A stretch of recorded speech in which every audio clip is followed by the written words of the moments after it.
Cleaning the mental house after a lifetime of indulging in negative mental thoughts is like going on a good nutritional program after a lifetime of indulging in junk foods.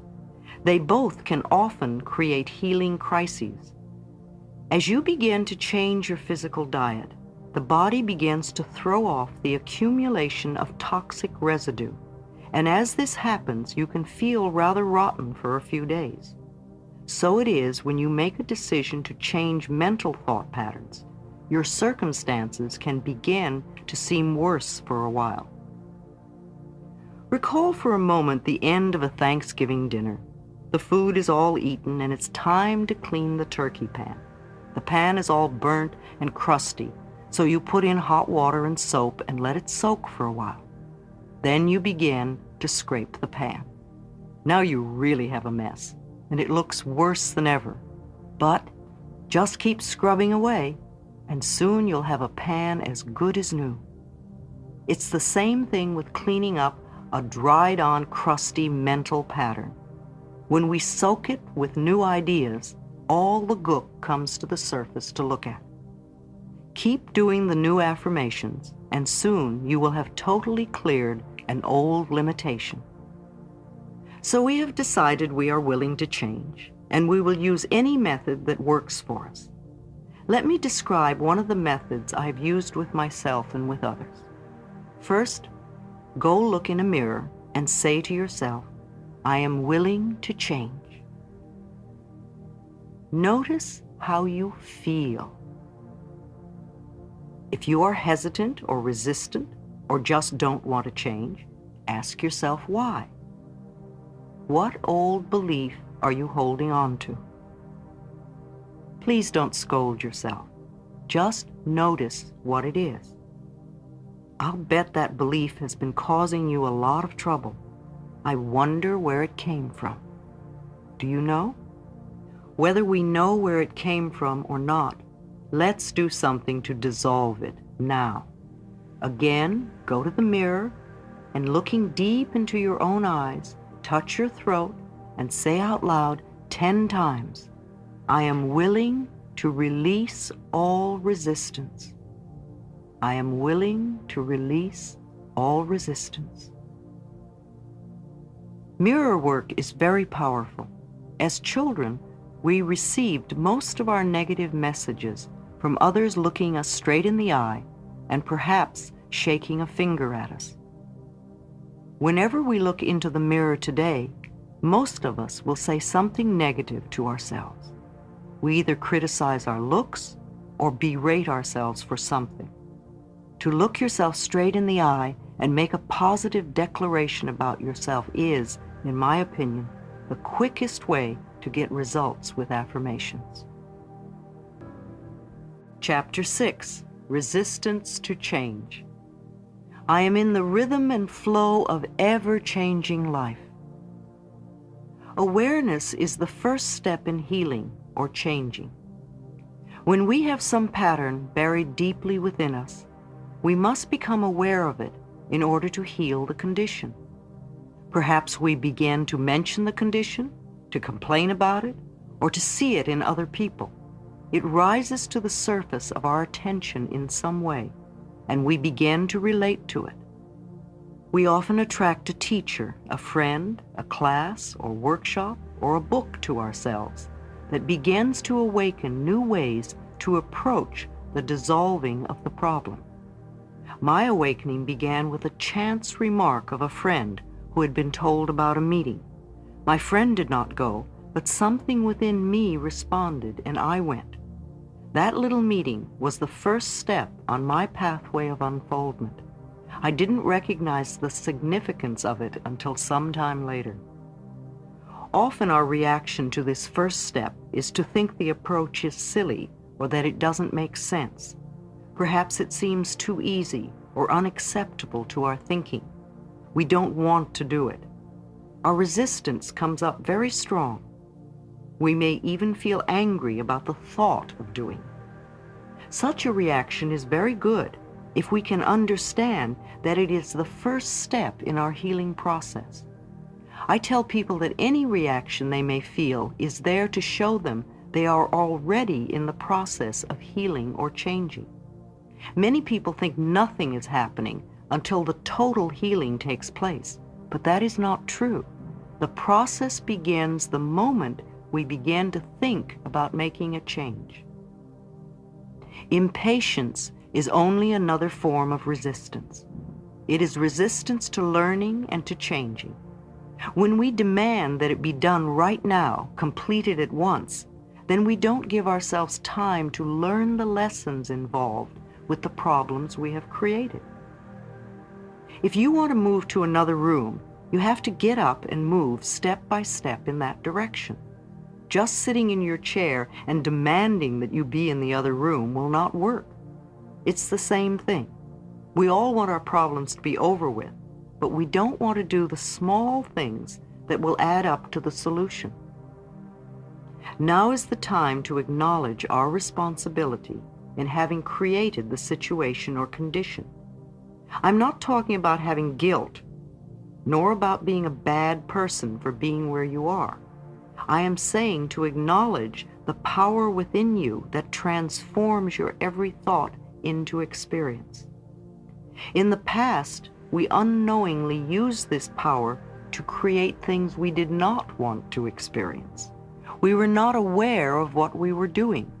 Now, by acknowledging our responsibility, we become aware and learn to use this power consciously in positive ways for our benefit.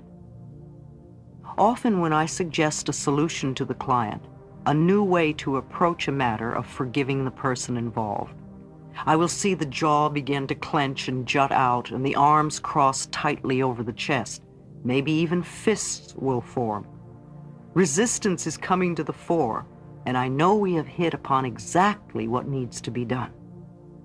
We all have lessons to learn. The things that are so difficult for us are only the lessons we have chosen for ourselves. If things are easy for us, then they are not lessons, but are things we already know. Lessons can be learned through awareness. If you think of the hardest thing for you to do and how much you resist it, then you're looking at your greatest lesson at the moment. Surrendering, giving up the resistance, and allowing yourself to learn what you need to learn will make the next step even easier. Don't let your resistance stop you from making the changes. We can work on two levels, looking at the resistance and still making the mental changes. Observe yourself. Watch how you resist, and then go ahead anyway. Our actions often show our resistance. For instance, changing the subject, leaving the room, going to the bathroom, being late, getting sick, procrastinating by doing something else, doing busy work, wasting time, looking away or out the window, flipping through a magazine, refusing to pay attention, eating, drinking, or smoking, creating or ending a relationship, creating breakdowns, cars, appliances, plumbing, etc. We often assume things about others to justify our resistance. We make statements like, "It wouldn't do any good anyway. My husband, wife won't understand. I would have to change my whole perspective. Only crazy people go to therapists. They couldn't help me with my problem. They couldn't handle my anger. My case is different. I don't want to bother them. It'll work itself out. Nobody else does it." We grow up with beliefs that become our resistance to changing. Some of our limiting ideas are, "It's not done. It's just not right. It's not right for me to do that. That wouldn't be spiritual. Spiritual people don't get angry. Men, women just don't do that. My family never did that. Love is not for me. That's just silly. It's too far to drive. It's too much work. It's too expensive. It'll take too long. I don't believe in it. I'm not that kind of person." We give our power to others and use that excuse as our resistance to changing. We have ideas like, God doesn't approve. I'm waiting for the stars to say it's okay. This isn't the right environment. They won't let me change. I don't have the right teacher, book, class, tools. My doctor doesn't want me to. I can't get time off from work. I don't want to be under their spell. It's all their fault. They have to change first. As soon as I get, then I'll do it. They don't understand. I don't want to hurt them. It's against my upbringing, religion, philosophy. We have ideas about ourselves that we use as limitations or resistance to changing. They are too old, too young, too fat, too thin, too short, too tall, too lazy, too strong, too weak, too dumb, too smart, too poor, too worthless, too frivolous, too serious, too stuck. Maybe it's all just too much. Our resistance often expresses itself as delaying tactics. We use excuses like, I'll do it later. I can't think right now. I don't have the time right now. It would take too much time from my work. Yes, that's a good idea. I'll do it later. I have too many other things to do. I'll think about it tomorrow. I'll do it as soon as I get through with, or as soon as I get back from this trip. The time isn't right. It's too late or too soon. Denial. This form of resistance shows up in denial of the need to do any changing. Things like, there's nothing wrong with me. I can't do anything about this problem. I was all right the last time. What good would it do to change? If I ignore it, maybe the problem will go away. By far, the biggest category of resistance is fear. Fear of the unknown. Listen to these. I'm not ready yet. I might fail. They might reject me. What would the neighbors think? I don't want to open that can of worms. I'm afraid to tell my husband or wife. I don't know enough. I might get hurt. I may have to change. It might cost me money. I would rather die first or get a divorce first. I don't want anyone to know I have a problem. I'm afraid to express my feelings. I don't want to talk about it. I don't have the energy. Who knows where I might end up? I may lose my freedom. It's too hard to do. I don't have enough money now. It might hurt my back. I wouldn't be perfect. I might lose my friends. I don't trust anyone. It might hurt my image. I'm not good enough. And on and on and on the list goes. Do you recognize some of these as the way you resist? Look for the resistance in these examples. A client came to me because she was in a lot of pain. She had broken her back, her neck, and her knee in 3 separate auto accidents. Yet she was late, got lost, and then was stuck in traffic. It was easy for her to tell me all her problems, but the minute I said, let me talk for a moment, all sorts of turmoil began. Her contact lenses began to bother her. She wanted to sit in another chair. She had to go to the bathroom. Then her lenses had to come out. I could not keep her attention for the rest of the session. It was all resistance. She wasn't ready to let go and be healed. I discovered her sister also had broken her back twice, and so had her mother.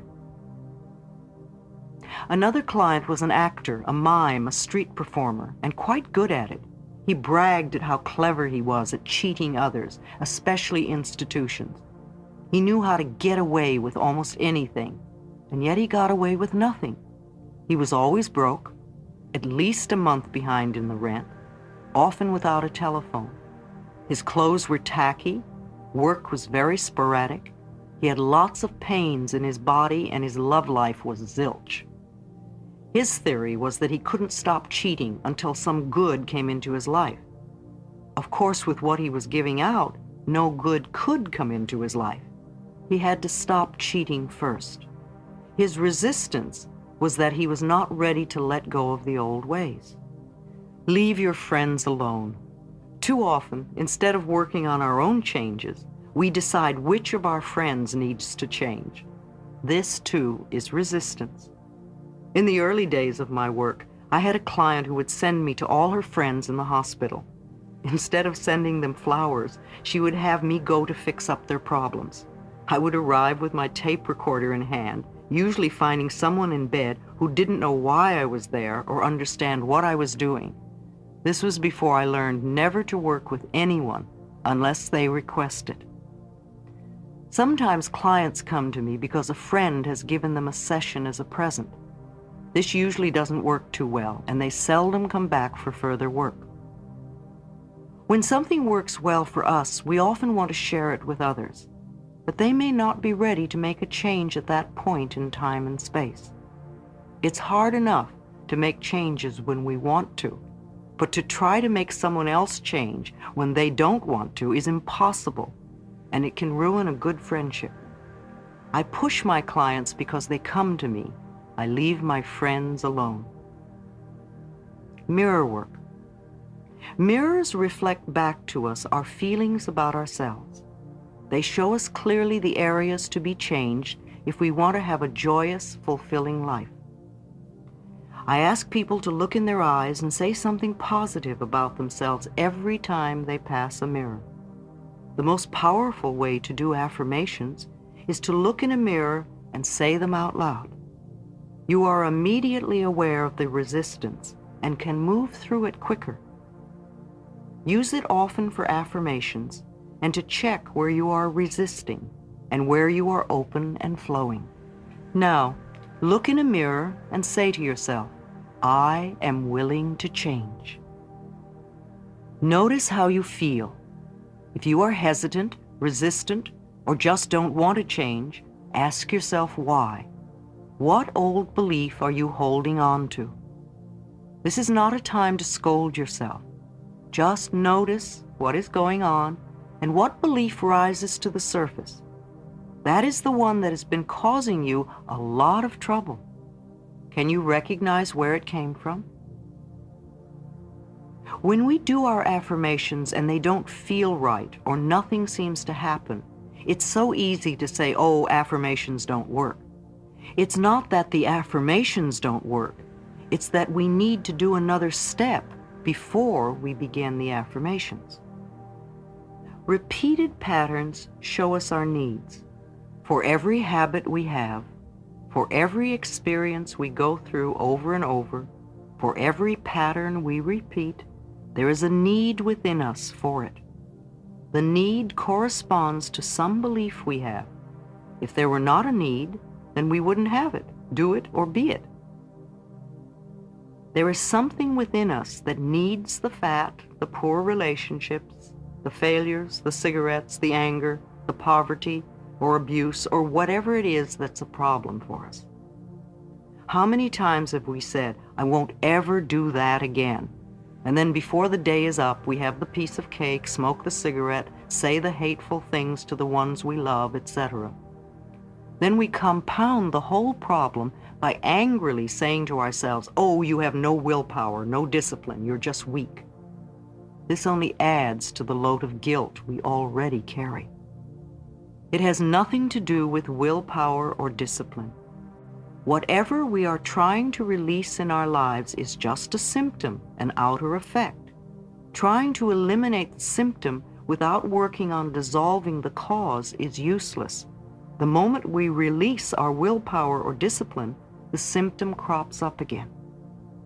I say to clients, there must be a need in you for this condition or you wouldn't have it.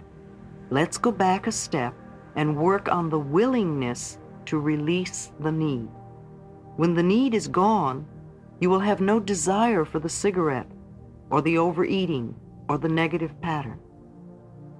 One of the first affirmations to use is, I am willing to release the need for the resistance or the headache or the constipation or the excess weight or the lack of money or whatever. Say, I am willing to release the need for. If you are resisting at this point, then your other affirmations cannot work.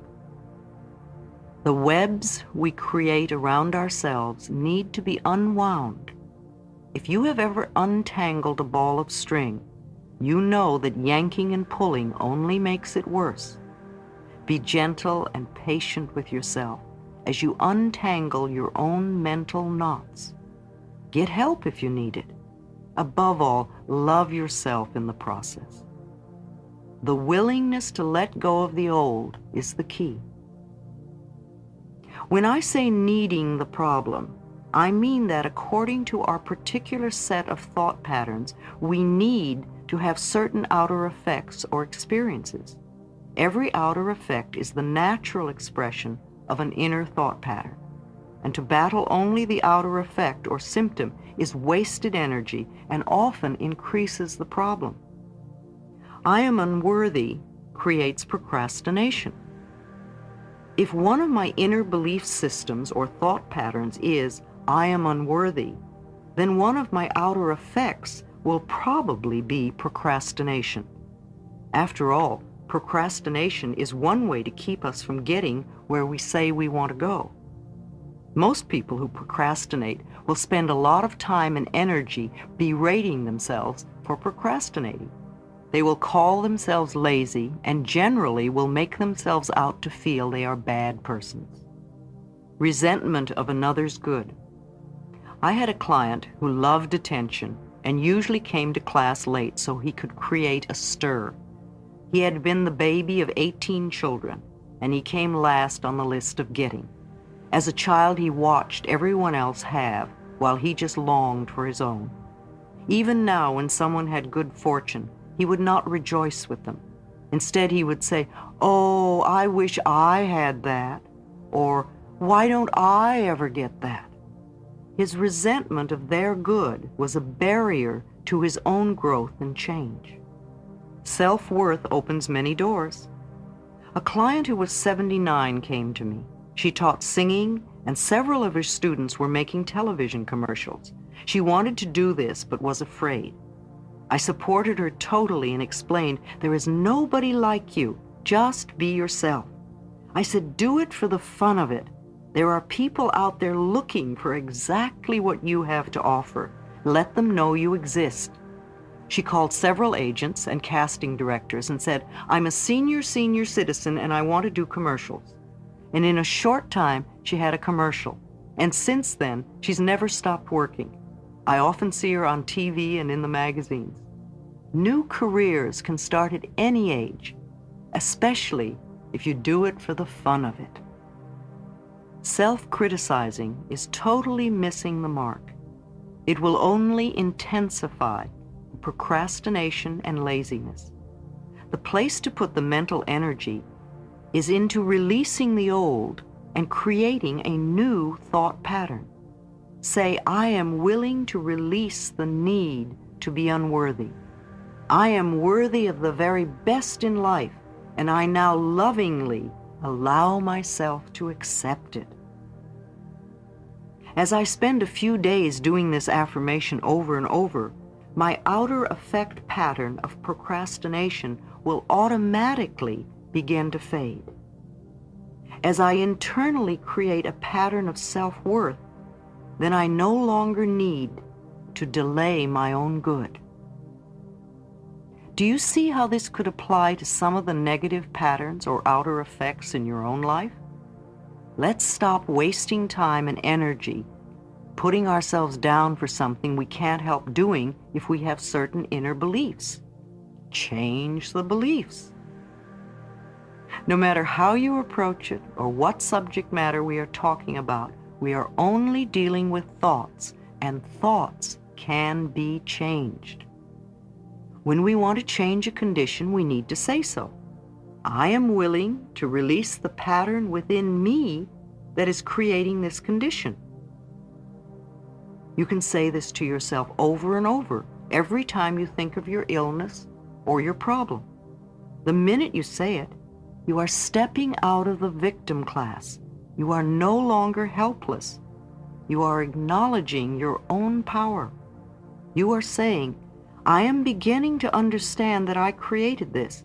I now take my own power back. I am going to release this old idea and let it go. Self-criticism. I have a client who will eat a pound of butter and everything else she can get a hold of when she cannot bear to be with her own negative thoughts. The next day she'll be angry at her body for being heavy. When she was a little girl, she would walk around the family dinner table, finishing off everyone's leftovers and eating a whole stick of butter. The family would laugh and think it was cute. It was almost the only approval she got from her family. When you scold yourself, when you berate yourself, when you beat yourself up, who do you think you're treating this way? Almost all of our programming, both negative and positive, was accepted by us by the time we were 3 years old. Our experiences since then are based on what we accepted and believed about ourselves and about life at that time. The way we were treated when we were very little is usually the way we treat ourselves now. The person you are scolding is a 3-year-old child within you.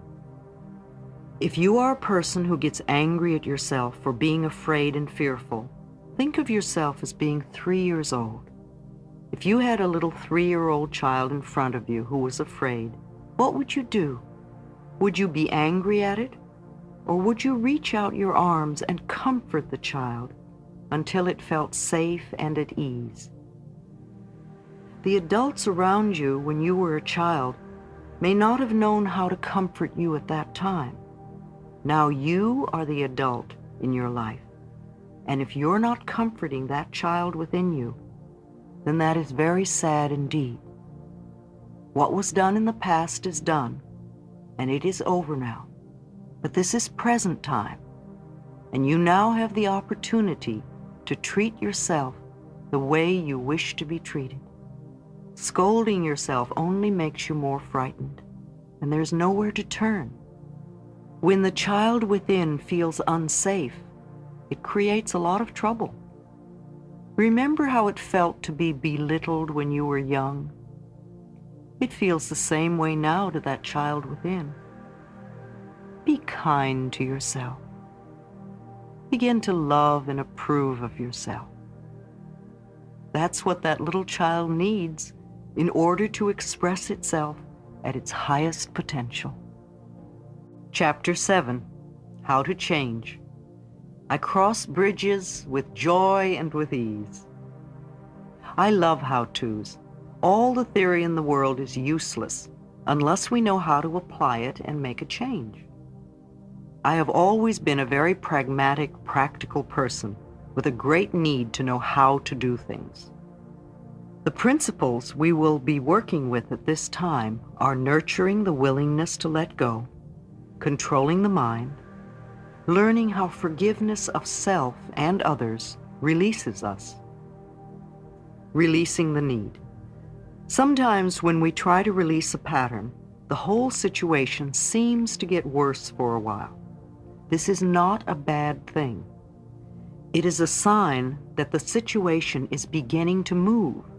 Our affirmations are working and we need to keep going. Example, we are working on increasing prosperity and we lose our wallet.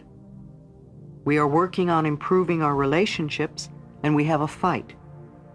We're working on becoming healthy and we catch a cold. We're working on expressing our creative talents and abilities and we get fired. Sometimes the problem moves in a different direction and we begin to see and understand more. For example, let's assume you are trying to give up smoking and you are saying, I am willing to release the need for cigarettes. And as you continue to do this, you notice your relationships are becoming more uncomfortable. Don't despair. This is a sign of the process working. You might ask yourself a series of questions like, am I willing to give up uncomfortable relationships? Were my cigarettes creating a smoke screen so I wouldn't see how uncomfortable these relationships are? Why am I creating these relationships? You notice that the cigarettes are only a symptom and not a cause. Now you are developing insight and understanding that will set you free. You begin to say, I am willing to release the need for uncomfortable relationships. Then you notice the reason you're so uncomfortable is that other people always seem to be criticizing you. Being aware that we always create all of our experiences, you now begin to say, I am willing to release the need to be criticized. You then think about criticism, and you realize that as a child, you received a lot of criticism. And that little kid inside of you only feels at home when it's being criticized. Your way of hiding from this had become creating a smokescreen. Perhaps you see the next step as affirming, I am willing to forgive. And as you continue to do your affirmations, you may find that cigarettes no longer attract you, and the people in your life no longer criticize you. Then you know you have released your need. This usually takes a little while to work out. If you are gently persistent and are willing to give yourself a few quiet moments each day to reflect on your process of change, you will get the answers. The intelligence within you is the same intelligence that created this entire planet. Trust your inner guidance to reveal to you whatever it is you need to know. In a workshop situation, I would have you do the following exercise with a partner. However, you can do it equally as well using a big mirror. Think for a moment about something in your life you want to change. At the mirror, look into your eyes and say aloud, I now realize that I have created this condition, and I am now willing to release the pattern in my consciousness that is responsible for this condition. Say it several times with feeling. If you were with a partner, I would have your partner tell you if they really thought you meant it. I would want you to convince your partner. Ask yourself if you really mean it. Convince yourself in the mirror that this time you are ready to step out of the bondage of the past. At this point, many people get scared because they don't know how to do this releasing.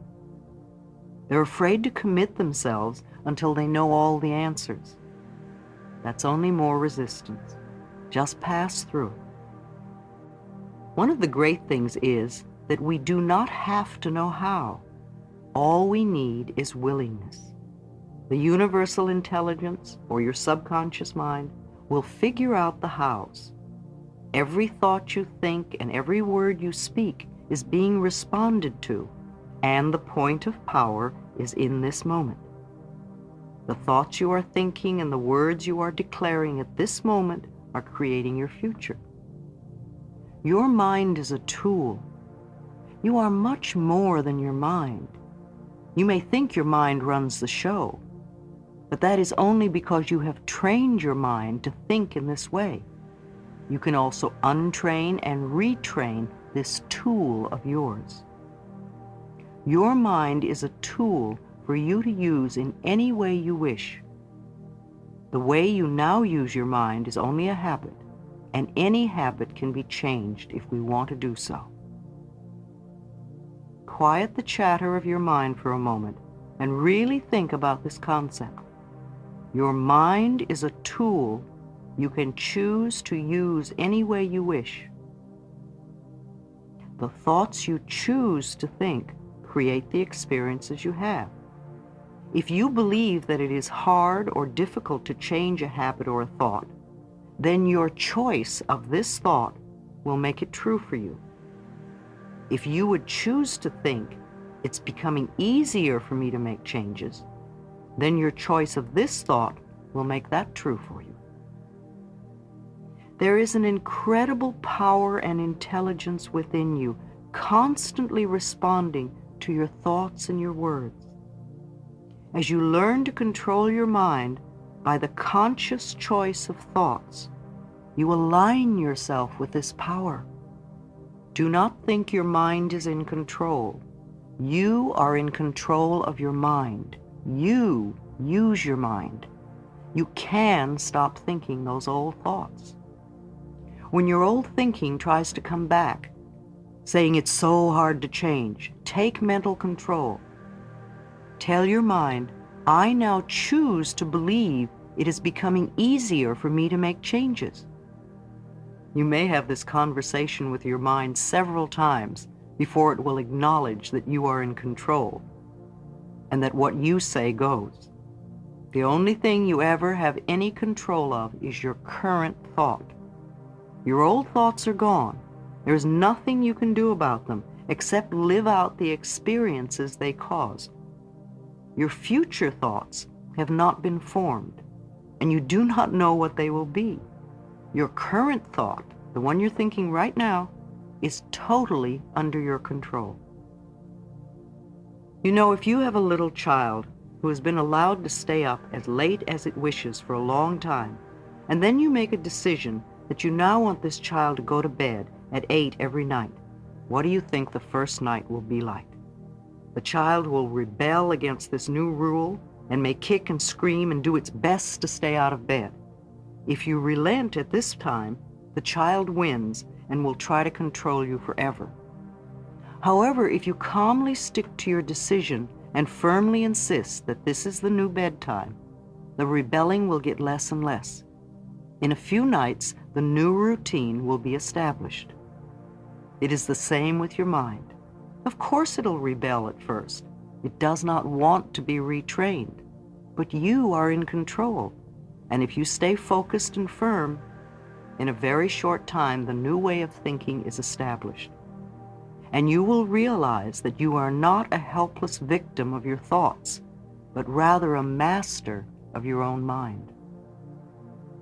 Let's do an exercise, letting go. Close your eyes. Take a deep breath. As you exhale, allow all the tension to leave your body.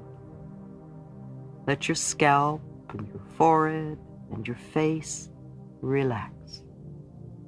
Let your tongue and your throat and your shoulders relax. Let your back and your abdomen and your pelvis relax. Let your breathing be at peace as you relax your legs and feet. Is there a big change in your body? Notice how much you hold on. If you are doing it with your body, you're doing it with your mind. In this relaxed, comfortable position, say with me, I am willing to let go. I release all tension. I release all fear. I release all anger. I release all guilt. I release all sadness. I let go of all old limitation. I let go and I am at peace. I am at peace with myself. I am at peace with the process of life. I am safe. Repeat this exercise several times. Feel the ease of letting go.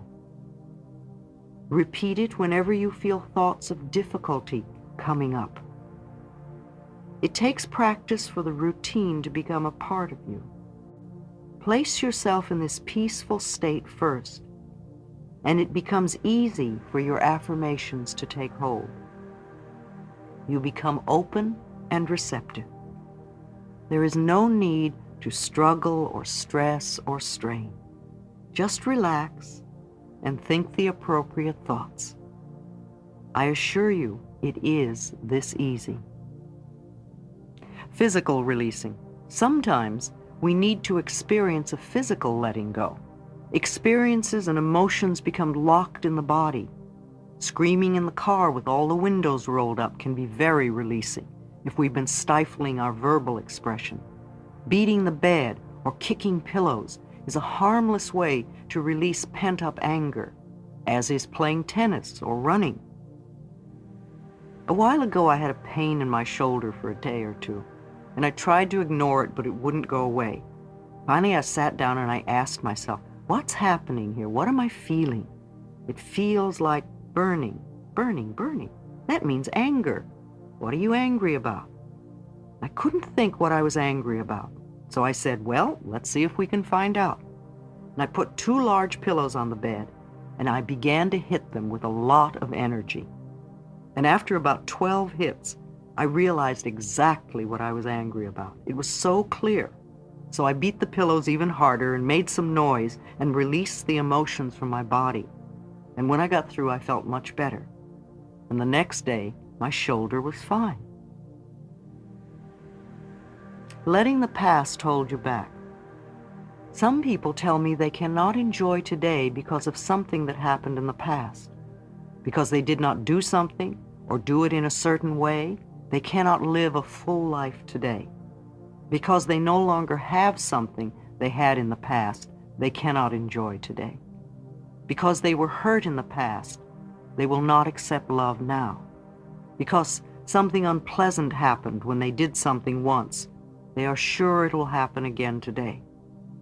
Because they once did something that they're sorry for, they are sure they are bad people forever. Because once someone did something to them, it is now all the other person's fault that their life is not where they want it to be. Because they became angry over a situation in the past, they will hold on to that self-righteousness. Because of some very old experience where they were treated badly, they will never forgive and forget. Because I did not get invited to the high school prom, I cannot enjoy life today.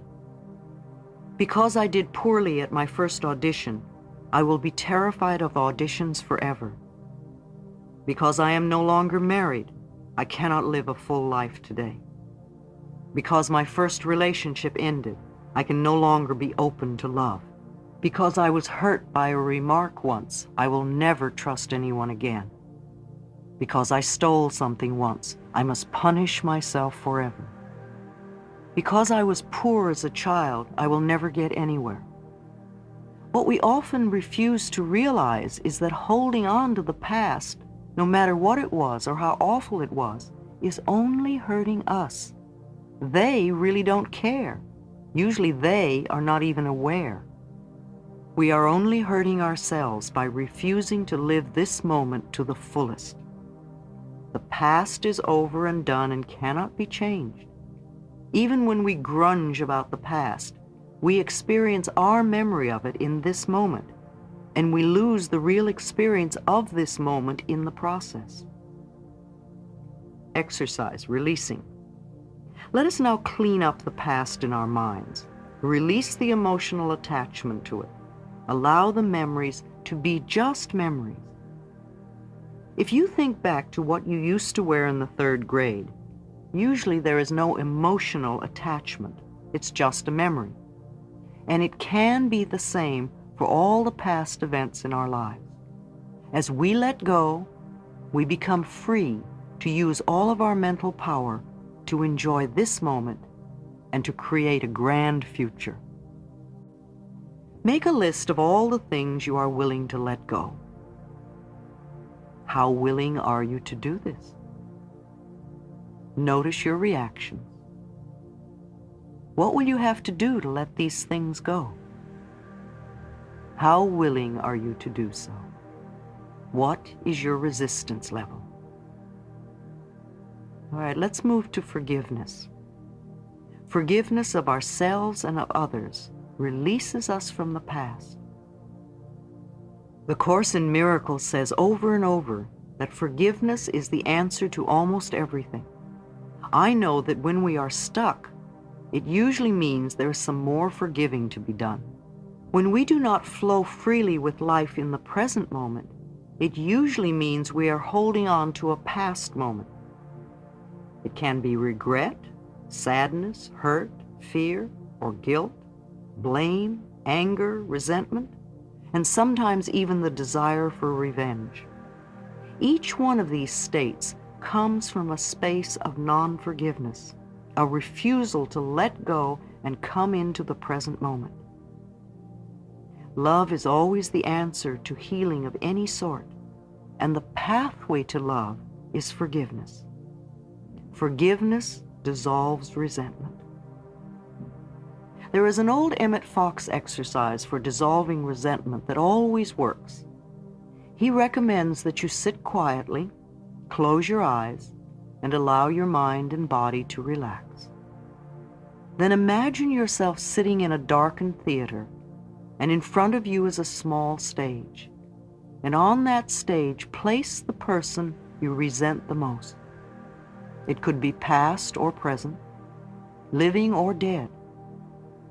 When you see this person clearly, visualize good things happening to this person, things that would be meaningful to them. See them smiling and happy.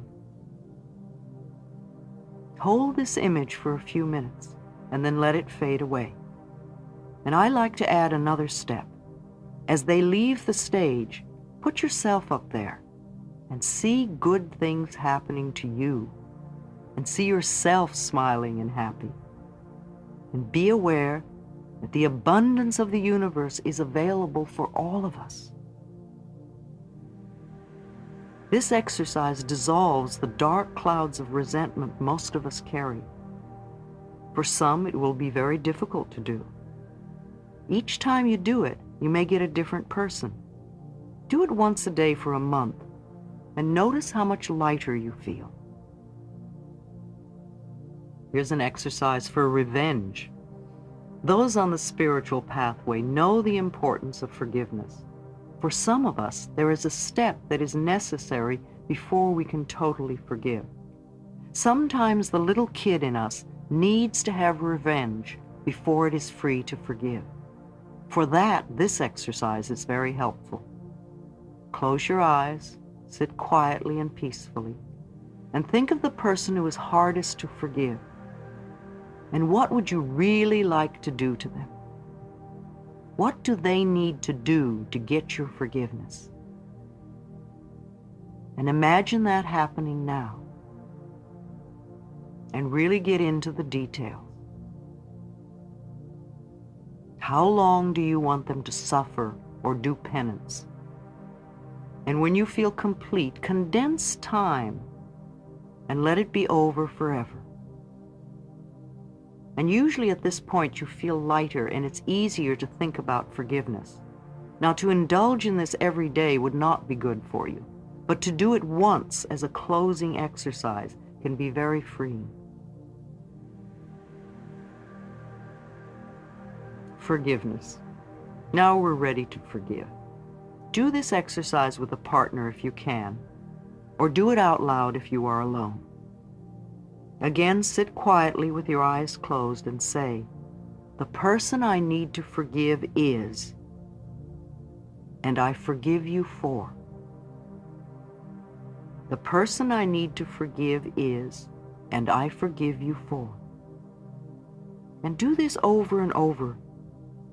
You will have many things to forgive some for, and only one or two to forgive others for. If you have a partner, let them say to you, "Thank you, and I set you free now." If you do not, then imagine the person you are forgiving saying it to you. Do this for at least 5 or 10 minutes. Search your heart for the injustices you still carry, and then let them go. When you have cleared as much as you can for now, turn your attention to yourself and say out loud to yourself, "I forgive myself for." And do this for another 5 minutes or so. These are powerful exercises and good to do at least once a week to clear out any remaining rubbish.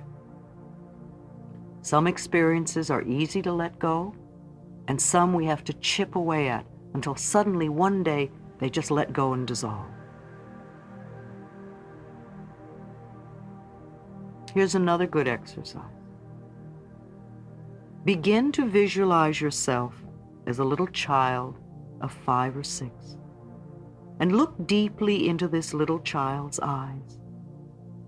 See the longing that is there, and realize that there is only one thing this little child wants from you, and that is love.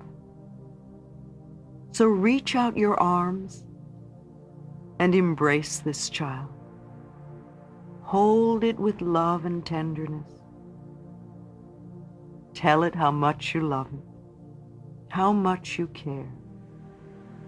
Admire everything about this child, and say that it's okay to make mistakes while learning. And promise that you'll always be there no matter what. And then let this little child get very small until it's just the size to fit into your heart. And put it there, so whenever you look down, you can see this little face looking up at you, and you can give it lots of love. Now visualize your mother as a little girl of 4 or 5, frightened and looking for love and not knowing where to find it. Reach out your arms and hold this little girl, and let her know how much you love her, how much you care. Let her know she can rely on you to always be there, no matter what. And when she quiets down and begins to feel safe, let her get very small, just the size to fit into your heart. Put her there with your own little child, and let them give each other lots of love. Now imagine your father as a little boy of 3 or 4, frightened and crying and looking for love. See the tears rolling down his little face as he doesn't know where to turn. You have become good at comforting frightened little children. So reach out your arms and hold his trembling little body. Comfort him. Croon to him. Let him feel how much you love him. Let him feel that you will always be there for him. And when his tears are dry, and you feel the love and peace in his little body, let him get very small, just the size to fit into your heart. Put him there, so those 3 little children can give each other lots of love, and you can love them all. There is so much love in your heart that you could heal the entire planet. But just for now, let us use this love to heal you. Feel a warmth beginning to glow in your heart center, a softness, a gentleness. And let this feeling begin to change the way you think and talk about yourself.